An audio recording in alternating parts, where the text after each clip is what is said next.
पायल तिवारी बिटिया फाउंडेशन आणि गुलाबो गँग यांच्या संयुक्त विद्यमाने पुण्यात पत्रकार परिषद घेण्यात आली।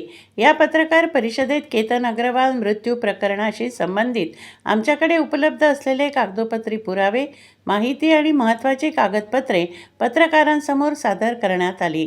आज आम्ही स्पष्ट इशारा देत आहोत, या प्रकरणातील सत्य कितीही दडपण्याचा प्रयत्न झाला तरी आम्ही गप्प बसणार नाही। न्याय मिळेपर्यंत आमचा लढा सुरूच राहील। केतन अग्रवालच्या कुटुंबावर जे दुःख कोसळले ते या देशातील दुसऱ्या कोणत्याही आईवडिलांच्या वाट्याला येऊ नये यासाठी आम्ही हा लढा उभा केला आहे। हा केवळ एका कुटुंबाचा प्रश्न नसून प्रत्येक तरुणाच्या सुरक्षिततेचा आणि न्यायव्यवस्थेवरील विश्वासाचा प्रश्न आहे। आमची ठाम मागणी आहे की या प्रकरणाचा निष्पक्ष, सखोल, पारदर्शक आणि वेळेबद्ध तपास करून तपासात ज्यांच्याविरुद्ध पुरावे सिद्ध होतील त्यांच्यावर कोणताही राजकीय, आर्थिक किंवा सामाजिक दबाव न मानता कठोर कायदेशीर कारवाई करण्यात यावी।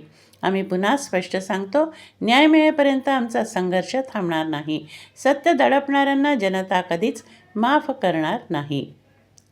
पत्रकार परिषदेस पुढील पदाधिकारी उपस्थित होते: अध्यक्षा संगीता तिवारी, कार्याध्यक्ष रुपाली पाटील, उपाध्यक्ष शोभा पुणेकर, उपाध्यक्ष सोना आव्हाड, सचिव भारती लोंढे।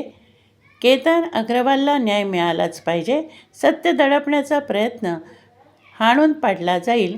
न्यायासाठी आमचा लढा अखेरच्या श्वासापर्यंत सुरूच राहील।